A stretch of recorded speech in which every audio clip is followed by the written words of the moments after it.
Hi there. Welcome back in Smart and Institute of English Language. This is Shivdas, your teacher for spoken English. को स्वागत करता हूँ आपका अपने चैनल में जिसका नाम है smart and institute of English language.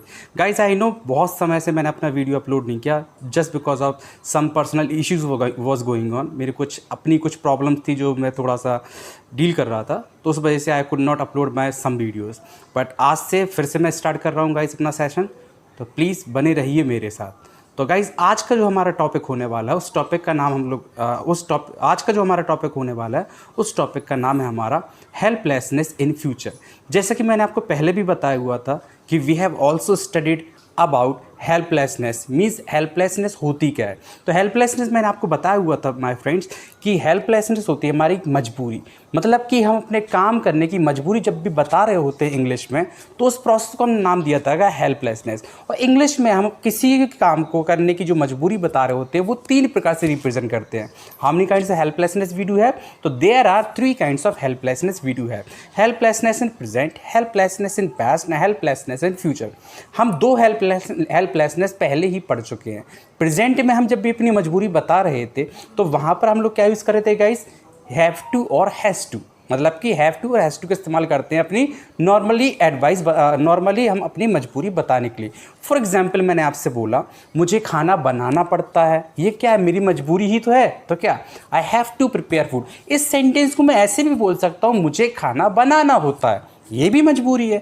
मैंने बोला मुझे कपड़े धोने पड़ते हैं, या फिर मैं बोल सकता हूँ मुझे कपड़े धोने होते हैं. मीन्स कहीं ना कहीं ऐसे सेंटेंसेस हमारे जिसके अंदर हम क्या कर रहे हैं? अपनी मजबूरी को बता रहे होते हैं. तो वहाँ पे हम लोग किसका यूज़ करते हैं? हैव टू और हैज़ टू. जिसमें कि हैज़ टू का यूज़ करते हैं हम लोग सिंगुलर के लिए, हैव टू का प्लूरल के. कुछ सेंटेंसेस गाइज हम लोग इंग्लिश में बोल लेते हैं. For example, I have to go to market every day. My mother has to wash the clothes. My father has to go to office. I have to teach English, etc. etc. फिर guys हमने बात की हुई थी अपनी helplessness in past में. तो past में मतलब कि भूतकाल में जब भी हम अपनी मजबूरी बता रहे होते हैं तो वहाँ पर गाइस हम लोग यूज़ करते हैं किसका? हेल्पलेसनेस पास्ट में यूज़ करेंगे हमेशा हैड टू वर्ब का. तो हैड टू जो मॉडल वर्ब हमारी यूज़ हो रही थी वो किस लिए यूज़ करते हैं हम लोग? जब हम बोले कि मुझे कोई काम अपने पास्ट में रह करके करना पड़ा या फिर करना पड़ा था. फॉर एग्जाम्पल मैंने आपसे बोला कल मुझे सारी रात तुम्हारा इंतज़ार करना पड़ा. या फिर मैं आपसे ये भी बोल सकता हूँ कल मुझे सारी रात तुम्हारा इंतज़ार करना पड़ा था. कैसे बनेगा सेंटेंस हमारा? I had to wait for you yesterday. उसे कल दिल्ली जाना पड़ा. हम लोग क्या अपनी पास्ट में हेल्पलेसनेस बताने के लिए हैड टू का यूज़ कर रहे थे. तो कैसे सेंटेंस बोलेंगे? मुझे खाना बनाना पड़ा था. I had to prepare food. उन्हें मेरी मदद करनी पड़ी थी. They had to help me. But guys आज हम लोग बात कर रहे हैं हमारे न्यू टॉपिक की, जिस टॉपिक का हमारा नाम है हेल्पलेसनेस इन फ्यूचर. तो मीन्स जब भी हम अपनी भविष्य में जाकर के अपनी हेल्पलेसनेस मतलब मजबूरी को बताने की कोशिश करेंगे तो वहाँ पर हम लोग बहुत ही प्यारे यूज़ करेंगे. जिस यूज़ का नाम है हमारा will have to slash shall have to. किसका यूज़ करेंगे guys? Will have to slash shall have to. अब इसका यूज़ हम लोग करना कब पड़ता है हम लोगों को? तो जैसे कि आपने एक गाना सुना होगा बहुत पॉपुलर, जो वादा किया वो निभाना पड़ेगा. Right? Means here you can not decide that, you will have to complete that by hook और बाय क्रुक. मतलब कि यहाँ पर आपको मैंने मजबूर कर दिया. कई बार आप लोगों ने अपने दोस्तों से बोला होगा कि तुम्हें मेरी शादी में आना पड़ेगा. कई बार मैंने भी अपने दोस्तों से बोला तुम्हें मुझे पार्टी देनी पड़ेगी. राइट? तो इसमें हम लोग क्या कर रहे हैं? सामने वाले के पास कोई चॉइस नहीं छोड़ते हैं और बोल देते हैं कि भाई ये काम तुम्हारे लिए करना बहुत इंपॉर्टेंट है. तो इस यूज़ को हम लोग कैसे बनाएंगे? इसके लिए जैसे कि मैंने आपको पहले ही सारे सेंटेंसेस का स्ट्रक्चर बता रखा है कि जब भी हम लोग क्या करते हैं, जब हम अपने नॉर्मली एफर्मेटिव के सेंटेंसेस बनाते हैं तो उसमें हमारा जो फॉर्मूला यूज़ होता है वो कौन सा यूज़ होता है? Subject plus helping verb plus verb की फर्स्ट फॉर्म प्लस ऑब्जेक्ट. तो सब करेंगे, आइए जानते हैं. तो जैसे मैंने आपके सामने सेंटेंस लिखा मुझे तुम्हारी मदद करनी पड़ेगी. तो कैसे बनेगा सेंटेंस हमारा? I will have to help you. अब गाइस कई लोग आप लोगों के बीच में सोच रहे होंगे सर ने ये क्या सेंटेंस बोल दिया, क्योंकि आई और वी के साथ तो शैल लगता है, फिर विल का यहाँ पे क्या काम आ गया? तो let me tell you my friends, ऐसा कुछ नहीं है कि मैंने आपको कुछ नई चीज़ बता दी. आपने कईयों बार मूवीज़ में सुना होगा कि हीरो विलन से बोलता है आई विल किल यू. तो what is the reason behind? क्या हीरो को इंग्लिश नहीं आती या फिर हीरो शिवदास सर से नहीं पढ़ा? No my friends, that is nothing like that. Problem क्या है कि जब भी हम किसी काम को करने के लिए 110% श्योर हों तो वहाँ पर हम लोग क्या करते हैं, शैल की जगह विल का यूज़ कर सकते हैं। और दूसरी बात गाइस, स्पोकन इंग्लिश में आजकल शैल का यूज़ नोबडी यूज़ दैट, कोई भी नहीं करता है। तो हम लोग क्या करेंगे, सारे सेंटेंसेस को अपने विल हैव टू के साथ ही बनाते हैं। तो जैसे मैंने आपसे बोला उसे मेरी मदद करनी पड़ेगी, तो क्या बनेगा, उसे, तो he will have to help me, हमें तुम्हारी मदद करनी पड़ेगी।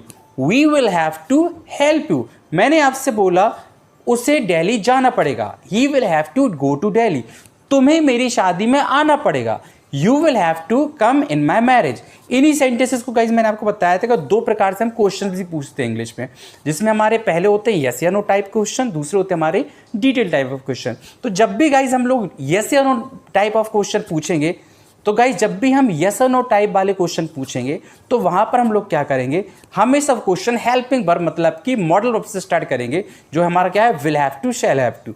लेकिन हमारी हेल्पिंग वर्ब जो मेन होती है उसको हम आगे उठाते हैं। तो मेन हेल्पिंग वर्ब हमारी कौन सी है, विल है। मीन्स सेंटेंस में विल सबसे आगे आ जाएगा। जैसे मैंने आपसे बोला क्या तुम्हें मेरा इंतजार करना पड़ेगा, तो क्या बनेगा सेंटेंस हमारा, will you have to wait for me. जैसे मैंने आपसे बोल दिया क्या तुम्हें दिल्ली जाना पड़ेगा, तो क्या बनेगा, will you have to go to Delhi.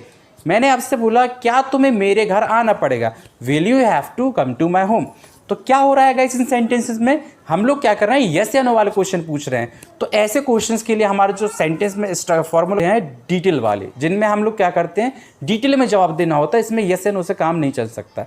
For example मैंने आपसे जैसे बोला तुम्हें किसके साथ दिल्ली जाना पड़ेगा, तुम्हें मेरे घर क्यों आना पड़ेगा, मुझे तुम्हारी मदद क्यों करनी पड़ेगी, राइट।